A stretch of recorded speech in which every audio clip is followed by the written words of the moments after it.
बिछवा में श्री हनुधाम मंदिर किशनपुर में हनुमान जन्मोत्सव के पावन अवसर पर श्री हनुधाम मंदिर द्वारा आयोजित 5 दिवसीय दिव्य श्रीराम कथा का भव्य समापन हुआ। ये धार्मिक आयोजन भगवान श्रीराम और उनके परम भक्त हनुमान की महिमा के गुणगान से भक्तिमय वातावरण में संपन्न हुआ। 5 दिनों तक चली इस कथा में श्रद्धालुओं ने बड़ी संख्या में भाग लिया और रामचरित के विभिन्न प्रसंगों को सुनकर धर्म, त्याग, सेवा और भक्ति का संदेश ग्रहण किया।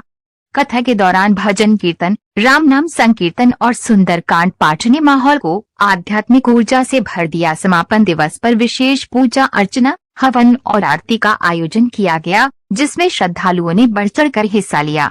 अंत में प्रसाद वितरण के साथ कार्यक्रम का समापन हुआ और सभी ने भगवान श्री राम व हनुमान जी की कृपा प्राप्त करने की कामना की।